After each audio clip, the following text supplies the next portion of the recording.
ચાલો lesson number 16 આબોહવા. આ જે પાઠ છે તમને 10મામાં પણ આનો કેટલો અંશ આવશે.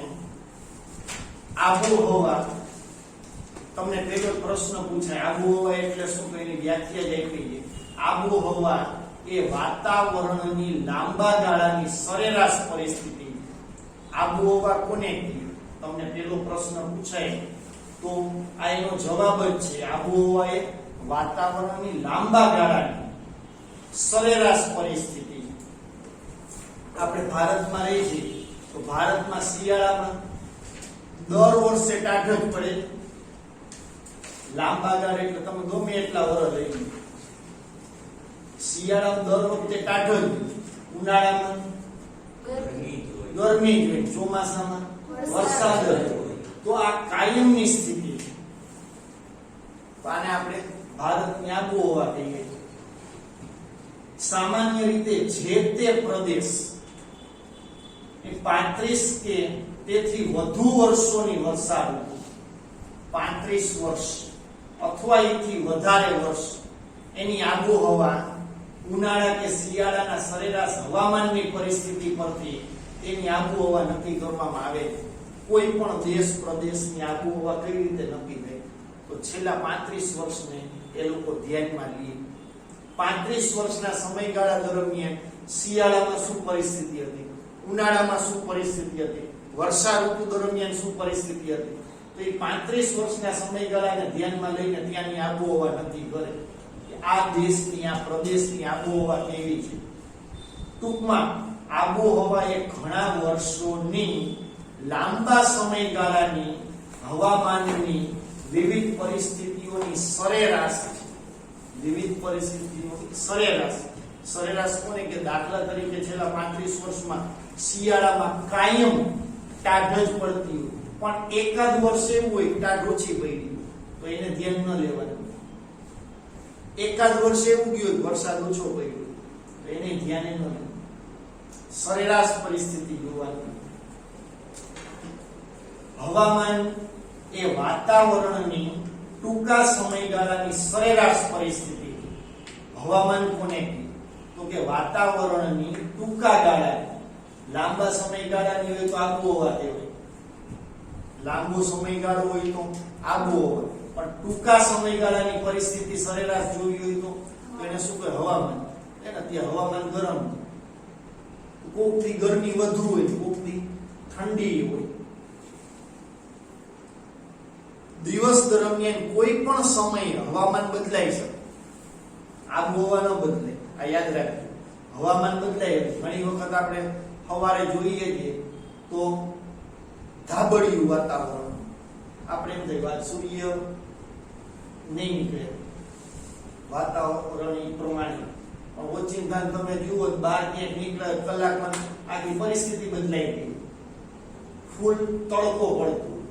ઘણી વખત આપણે એવું જોયું વરસાદ, ખાસ કરીને ચોમાસા કાંઈ ન હોય, સરસ મજાના દિવસો ઓચિંતાનું વાદળો બધા ભેગા થાય, ધોધમાર વરસાદ ચાલુ થઈ ગયો.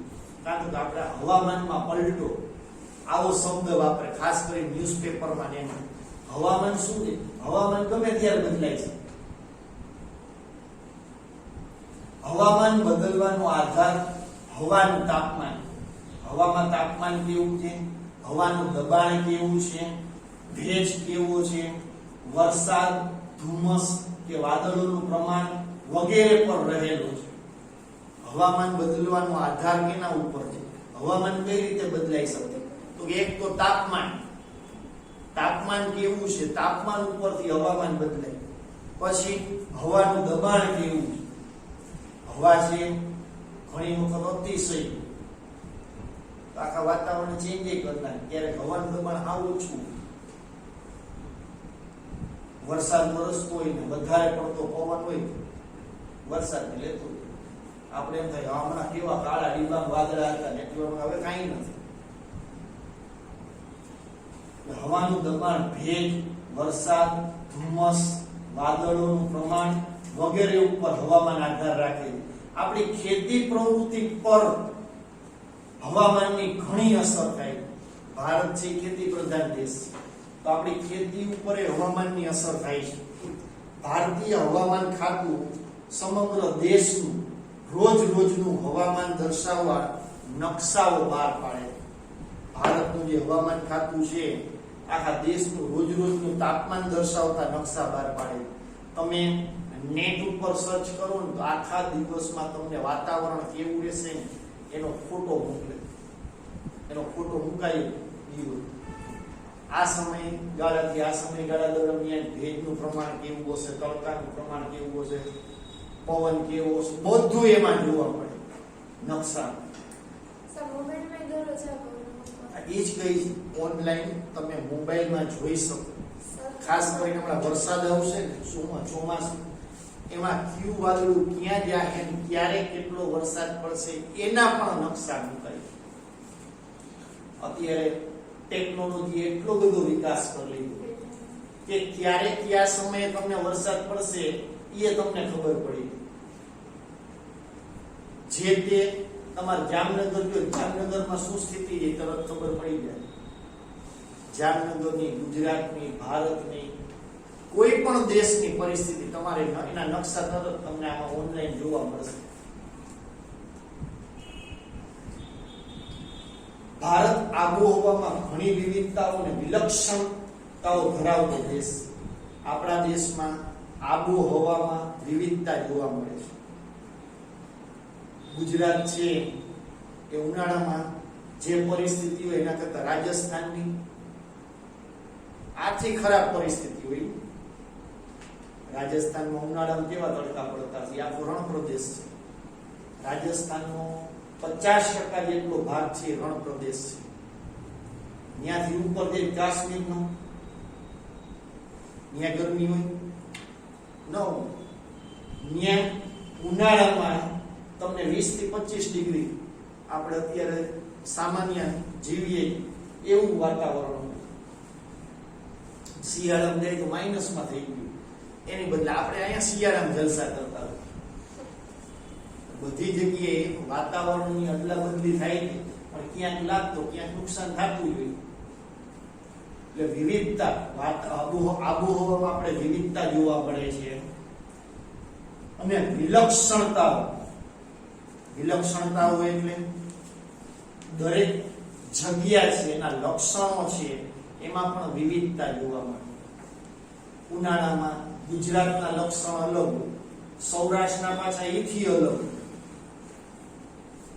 આગળ જાય તો રાજસ્થાનમાં અલગ મળે, પંજાબ હરિયાણામાં અલગ મળે, જમ્મુ કાશ્મીરમાં અલગ, હિમાચલ પ્રદેશ અલગ, મહારાષ્ટ્ર અલગ, મધ્યપ્રદેશ અલગ. કારણ કે બધી જગ્યાઓ છે દરિયા કિનારાની નજીક આવતા જાય પવન વધતો જાય, દરિયા કિનારાથી દૂર જતા જાય પવન ઘટતો જાય. આ બધી પરિસ્થિતિઓ રચાય છે. તો આને વિલક્ષણતાઓ કહેવાય. લક્ષણોમાં વિવિધતા જોવા મળે. પૃથ્વી સપાટીના કેટલાક પ્રદેશોમાં પવનની દિશા એ ઋતુ પ્રમાણે બદલાય. પૃથ્વીની સપાટી આપણી એવી છે એના કેટલાક પ્રદેશોમાં એ પવનની દિશા જે ઋતુ પ્રમાણે બદલાય. ભારતમાં ઋતુઓ કેટલી છે એનું તો અહીં આખો નકશો આપ્યો છે, ચાર્ટ આપ્યો. બરોબર છે.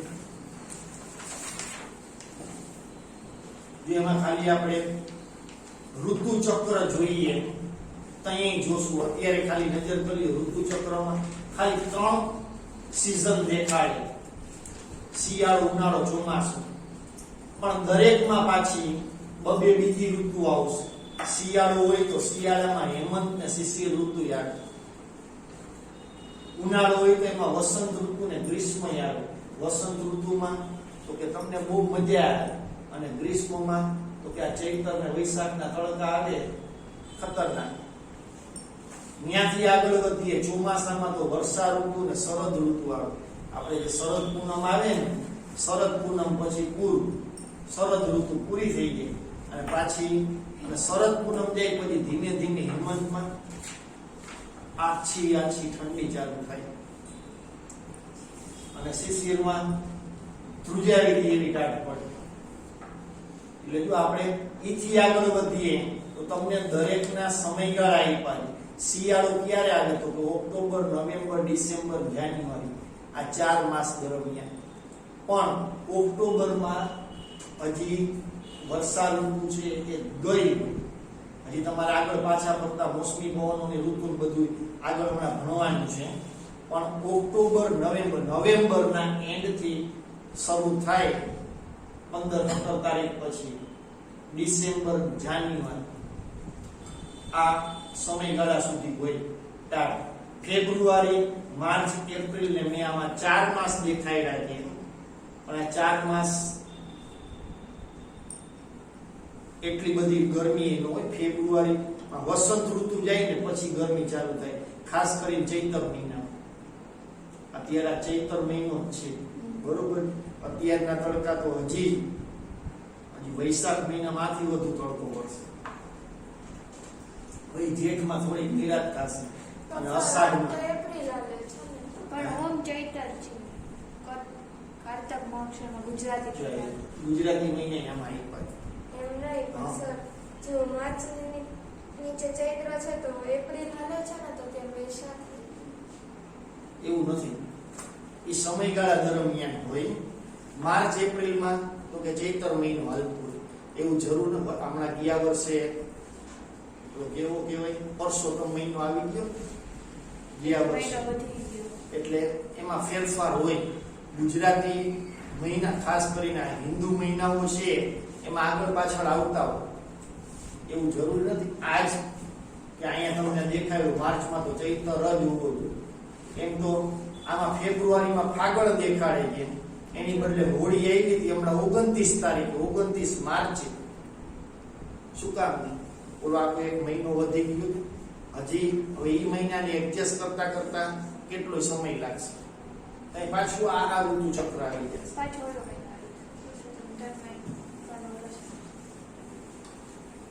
આ જે ઋતુ ચક્ર આપ્યું છે એ સામાન્ય આપ્યું છે કે આમ હોઈ શકે, આવવું જોઈએ એવું પાછું જરૂરી નથી. એમ તો કે ઉનાળામાં ગરમી હોય કે ન હોય, કે ઉનાળો વાળી ગરમી છે એટલે આપણે ત્યાં ઠંડી ઉડી થાય એવું જરૂરી નથી. ગરમીમાં જીવવું એટલે સમયગાળો છે એમાં થોડું આગળ પાછળ થાય. પછી આગળ વધીએ તો વર્ષા ઋતુમાં જૂન જુલાઈ, તમને આમાં ક્યારે ક્યાં કેટલો વરસાદ પડશે ને એનો સમયગાળો આવશે. દાખલા તરીકે આપણે ભારતમાં રહીએ, ભારતમાં કયા વિસ્તારમાં કઈ તારીખથી વરસાદ પડશે એની તારીખ આપી. દાખલા તરીકે 8 જૂન છે તો 8 થી 20 જૂન સુધીમાં ગુજરાતમાં વરસાદ હોય. હમણાં એની તારીખ વાર સહિત કયા રાજ્યમાં ક્યારે ક્યાં વરસાદ પડશે, ક્યાં ચોમાસું બેસશે એ બધું આવશે. એટલે આમાં આ બધી ઋતુ આપી છે. પેલા શિયાળો, ઉનાળો, ચોમાસું, પછીની 6 ઋતુ, પછી આપણા ગુજરાતી 12 મહિના, પછી આપણા કેલેન્ડર માસ પ્રમાણે 12 મહિના, અને પછી જે બીજી ઋતુઓ છે શીત ઋતુ, ઉષ્ણ ઋતુ ને વર્ષા ઋતુ ને નિવર્તન ઋતુ. એમાં શીત ઋતુ એટલે તો કે ઠંડીની ઋતુ, ઉષ્ણ ઋતુ એટલે ગરમીની ઋતુ, વર્ષા ઋતુ એટલે તમને ખબર છે, અને નિવર્તન ઋતુ એટલે પાછા ફરતા મોસમી પવનોની ઋતુ. ચાલો પાછા આપણે આગળ આવી જાવ. કે ભારતમાં આ પ્રમાણે વિવિધતા દર્શાવતો દેશ છે, જેમાં પૃથ્વીની સપાટીના કેટલાક પ્રદેશોમાં પવનની દિશા બદલાતી જાય, એમાં ઋતુઓ બદલાતી જાય. તો મારે કારણ કે આપણે કઈ 14મી જાન્યુઆરી એ શું હોય ખબર? આપણે મકર સંક્રાંતિ નામ શું કામ ને પાડ્યું? ભારતમાં એક જ તહેવાર એવો છે જે ઇંગ્લિશ કેલેન્ડર પ્રમાણે આવે છે.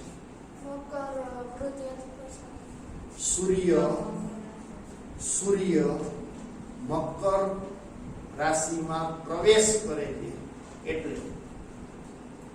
અને એ દિવસની બીજી એક ખાસ વાત છે, ખબર છે કોઈ? ભીષ્મ પિતામહનું નામ સાંભળ્યું? ભીષ્મ પિતામહ એ દિવસે મોતને સ્વીકાર્યું, એટલે એ દિવસને દાનનો મહિમા ખૂબ જ. એ દિવસે દાન કરીએ એટલે સીધું આપણે આપણી ઈચ્છા પ્રમાણે વ્યક્તિને પહોંચે. આવી કેટલી બધી ધાર્મિક વાતો છે. હે તો પતંગ તો ઉડાડી. પતંગ ઉડાડવાનું તો આખું બીજું કારણ છે. પવનની દિશા ખબર પડે. જૂના જમાનામાં પવનની દિશા આ 14મી જાન્યુઆરીથી નક્કી થાય. લોકોની વાવણીની બધું ને એના કેટલા બધી લણણીના અને પ્રસંગો જોડાયેલા છે. પવનની દિશા નક્કી કરવા માટે પતંગ ઉડાડતા. આ એટલે તો કહે છે પવનની દિશા બદલાય.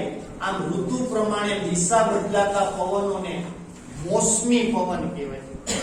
નંદુ, ઋતુ પ્રમાણે દિશા બદલાય. ઋતુ પ્રમાણે દિશા બદલાય એને શું કહેવાય? મોસમી પવન. અરબી ભાષાનો મૂળ શબ્દ મોસમી. અરબી ભાષાનો શબ્દ જે મોસમી, એના ઉપરથી આ પવનોને મોસમી પવન નામ આપવામાં આવ્યું છે. અરબી ભાષાનો શબ્દ જે મોસીમ. મોસીમ મોસીમ ઉપરથી મોસમી પવન નામ આવ્યું. એશિયા ખંડ, વિશ્વમાં કુલ ખંડ કેટલા? એમાંનું એક ભારત. ભારત કયા ખંડમાં છે? એશિયા ખંડમાં. એશિયા ખંડમાં ભારત, શ્રીલંકા, બાંગ્લાદેશ, પાકિસ્તાન અને મ્યાનમાર મોસમી આબોહવા અનુભવતા મુખ્ય દેશ છે. આ બધા દેશો એવા છે કે જેના ઉપર દરિયાઈ પવનોની અસર થાય છે. બાકી એશિયા ખંડમાં દેશ કેટલાય, પણ ભારત, શ્રીલંકા, બાંગ્લાદેશ, પાકિસ્તાન ને મ્યાનમાર આ બધા દેશો કેવા છે? દરિયા કિનારાના દેશો. એટલે એના ઉપર આબોહવાની વધુ અસર થાય છે. ચાલો હવે ઋતુ પરિવર્તન. ઋતુ પરિવર્તન કઈ રીતે થાય જુઓ. આ ખાસ સમજજો. આપણે દર 4 વર્ષે ફેબ્રુઆરી મહિનામાં 29 દિવસ આવે. આપણે ઈ વર્ષને શું કહીએ? લીપ વર્ષ. તો ઈ દર 4 વર્ષે શું કામ ને આવે? કોઈ એમાં 6 વર્ષ કે 8 વર્ષ કે 3 વર્ષ કે 2 વર્ષ એવું કઈ વધઘટ થયું નથી થતું. દર 4 વર્ષે શું કામ? પેલા આમાં એક બુદ્ધિ સમજી લઈ, પછી હું તમને સમજાવીશ. ઋતુ પરિવર્તનના મુખ્ય કારણોમાં પૃથ્વીનું સૂર્યની ચારે બાજુ પરિક્રમણ ઉપરાંત પૃથ્વીની ધરીનું નમન પણ ભાગ ભજવે છે. ઋતુ પરિવર્તન કઈ રીતે થાય? તો ઋતુ પરિવર્તનના મુખ્ય કારણો, એક તો પૃથ્વી કેની આસપાસ ફરે છે? સૂર્યની. સૂર્યની ચારે બાજુ શું કરે છે? પરિક્રમણ. શબ્દ ઉપર ધ્યાન આપજો. પરિક્રમણ કરે છે. અને પૃથ્વી ધરી ઉપર એ પરિભ્રમણ કરે. એ ધરીનું નમન. પૃથ્વી છે ને આમ સીધી નથી ઊભી, થોડી અજય દેવગનની જેમ આમ નમી ગઈ. એ ધરીનું નમન પણ ભાગ ભજવે છે. પૃથ્વીની ધરી 23.5 ડિગ્રી નમે છે અને કક્ષાની સાથે 66.5 અંશનો ખૂણો બનાવે. પૃથ્વીના ધરીનમનને કારણે ઋતુઓ થાય છે. પૃથ્વીના ધરીનમનને કારણે ઋતુઓ કઈ રીતે થઈ ગઈ જો આપ્યું છે. વધારે સમય સૂર્યપ્રકાશ મેળવતા વિસ્તારોમાં શું હોય? ઉનાળો.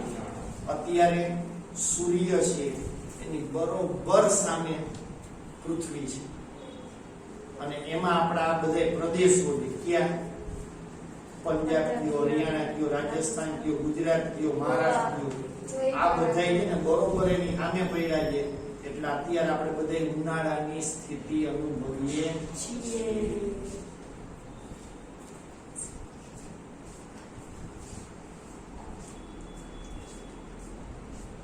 પૃથ્વીની ધરી નમનને કારણે ઋતુઓ થાય કે વધારે સમય સૂર્યપ્રકાશ મેળવતા વિસ્તારોમાં ઉનાળો અને ઓછો સમય સૂર્યપ્રકાશ મેળવતા વિસ્તારોમાં શિયાળો અનુભવાય.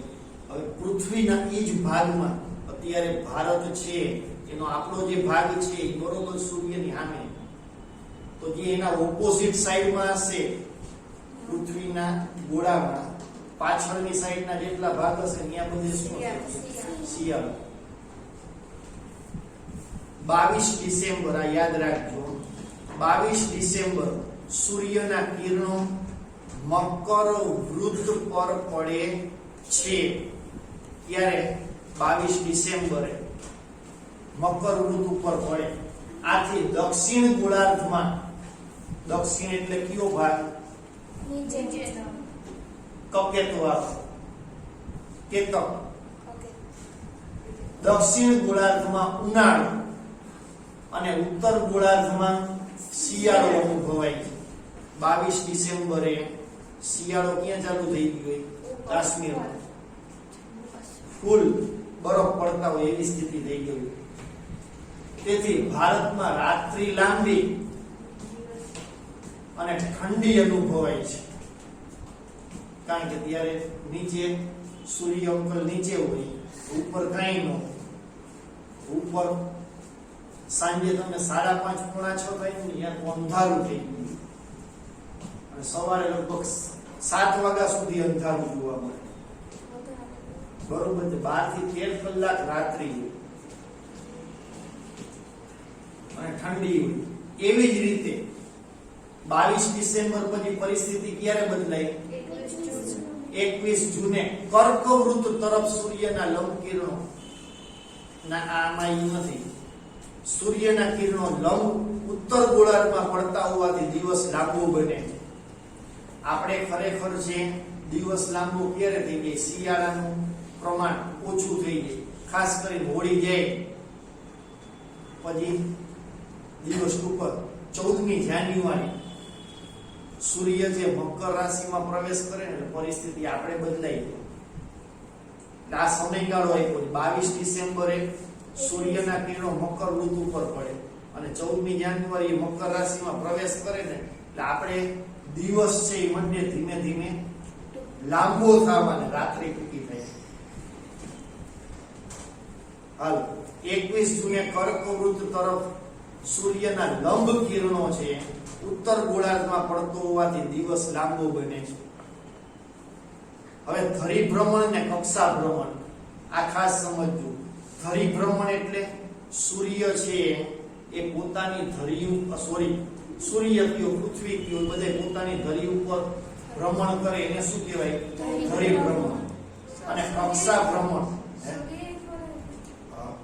સૂર્ય પડ્યો જ ખાલી એ બારી જેમ બેઠો છે. પૃથ્વીને આપણે ક્યાં ચંદ્ર ની બધે ફરે. જુઓ આપણે જે દિવસ રાત્રિ થાય છે શું કામ ને થાય છે? ઈ આપ્યું છે કક્ષા ભ્રમણ. ગતિની સીધી અસર માનવ જીવનના ખોરાક, પોશાક અને રહેઠાણ ઉપર થાય છે. ભારત જેવા મોસમી આબોહવા ધરાવતા દેશોમાં ઋતુ પ્રમાણે દિશા બદલતા શિયાળા અને ઉનાળાના મોસમી પવનો ઋતુગત હવામાન પર વ્યાપક અસર કરે.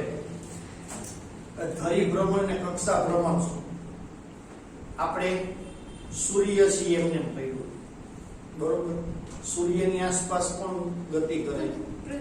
પૃથ્વી. અને પૃથ્વીને ફરતો આંટો કોણ મારે? ચંદ્ર. રાત દિવસ થવાનું કારણ શું? ચંદ્ર છે એ પૃથ્વી અને સૂર્યની વચ્ચે આવી જાય શું થાય?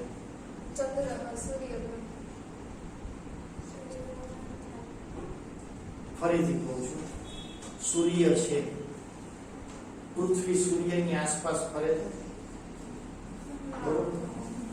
અને ચંદ્ર શું કરે છે? એ પૃથ્વીની આસપાસ ફરે. ચંદ્ર છે એ પૃથ્વી અને સૂર્યની વચ્ચે આવી જાય શું થાય? રાત થાય. શું થાય? રાત.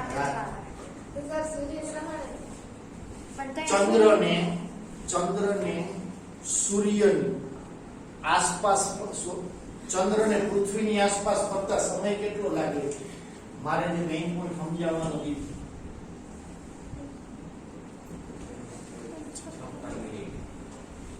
કેટલો સમય લાગે છે? 23 કલાક અને 56 મિનિટ. ચા બરોબર છે. એટલે એક દિવસમાં કેટલી મિનિટનો ફેર આવ્યો? 4 મિનિટ. ધીમે ધીમે આ 4 મિનિટ થતા વર્ષ, 2 વર્ષ, 3 વર્ષ ને કેટલા વર્ષ લાગે? 4 વર્ષ લાગે. એટલે દર 4 વર્ષે શું થાય છે? એક દિવસ આખો વધી જાય. દર 4 વર્ષે શું થાય? એક દિવસ આખો વધી જાય.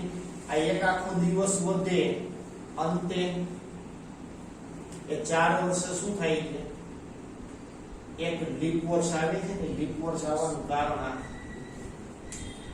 હજી હું ક્યાંક ખોટો છું એવું નથી, છે પોસ્ટ કરતો. ચાલો એટલે ધ્યાન રાખજો. 23 કલાક 56 મિનિટ એક દિવસ થાય. 365 દિવસમાં એની ગણતરી કરીએ તો 1460 મિનિટ થાય. એ 1460 આ મિનિટ આવી એને કલાકમાં રૂપાંતર કરીએ તો 24 કલાક આવે. એટલે એક દિવસ થયો. એટલે આપણે દર 4 વર્ષે એક લીપ વર્ષ આવે છે. ચાલો, આની અસર તો કે માનવ જીવનના ખોરાક, પોશાક, રહેઠાણ એના ઉપર થાય છે. આપણે જો હવામાન પ્રમાણે ખોરાક થાય છે. શિયાળો આવે તો શિયાળામાં આપણે ગરમ ખોરાક વધુ ખાય, બાજરાના રોટલા ખાય, પાઉંભાજીની સીઝન આવે એ સમયગાળા દરમિયાન શાકભાજી વધુમાં વધુ ખાવાની સીઝન. કારણ કે કેટલી જાતના લીલોતરી બધું જોવા મળે એ સમયગાળા દરમિયાન. ભૂટ્ટો છે, પાઉંભાજી છે, પછી બી પાક છે, તલ પાક ને કેટલી વસ્તુ. શિયાળો એટલે ખાવાની સીઝન. અડદિયા છે, હા શિયાળા ખાવાની સીઝન કહેવાય. ઉનાળો, ઉનાળામાં સાંભળો, ઉનાળામાં પાછું આપણા ખોરાક બદલાઈ જાય છે. ઉનાળામાં આપણા ખોરાક બદલાઈ જાય. શિયાળામાં આપણે ગરમ ખોરાક ખાતા, ઉનાળામાં ઠંડા ખોરાકનું મહત્વ વધી. ખાસ કરી તો અત્યારે તરબૂચ છે, કાકડી છે, દ્રાક્ષ છે, આંબો. પણ કહેવાનો મતલબ એ છે કે આ બધી શરીરમાં પાણી વધારતા ખોરાક અત્યારે વધુ ખવાય. તરબૂચ, કાકડી એના ઉપર જોર વધારે રાખવાનું. તમે ચોમાસામાં જાઓ તો આપણા ખોરાક ખાવ બદલાઈ જાય પાછું. ચોમાસું છે એ ભૂખા રહેવાની સીઝન છે, યાદ રાખજો. ચોમાસું છે એ ભૂખા રહેવાની સીઝન છે. આપણા વડીલો છે, આપણા ભૂતકાળમાં જેટલા લોકો જીવી ગયા એ બધાય શું કર્યું? ઉનાળામાં મોટા ભાગના વ્રત બધાય ક્યાં આવ્યા? ચોમાસામાં મોટા ભાગના વ્રત બધાય ક્યારે આવશે? શ્રાવણ મહિનો આખો ગણાય દે, બરોબર? ત્યારે છોકરીઓને બધાને રહેવાનું આવે. મોરાપત ને જાગરણ ને જે કઈ થયું હોય. શું કામ? કારણ કે ત્યાં વરસાદ પડતો હોય એ વરસાદ ખાવાની સીઝન નથી. નવું પાણી જે આવે, હવે વાતાવરણના કેટલાય કેમિકલો સાથે નીચે લઈ આવ્યો. એ પાણી પીએ એટલે રોગચાળો ચોમાસામાં જ ફાટી નીકળે. ખાવાની સીઝન કઈ? શિયાળો. ઉનાળામાં તો કે શરીર બનાવવાની સીઝન, શરીરને માપમાં રાખવાનું. અને ચોમાસું છે એમાં ખાલી ખાવ જરૂરિયાત પૂરતું, વધારે પડતું નહીં. અને આપણા પોશાક એ બદલાય. ખાવાની વાત કરી, શિયાળામાં પોશાક પહેરી, ઉનાળામાં પહેરી. અત્યારે એ સ્વેટર યાર સાલ ઉઠીને આવે, જાકેટ પહેરે, માથે ટોપા, હાથ મોજા કઈ પહેરે. આપણા પોશાક બદલાઈ ગયા. ચોમાસામાં તો એથી અલગ હશે. અત્યારે કોઈ રેનકોટ ને છત્રી લઈને નીકળે છે.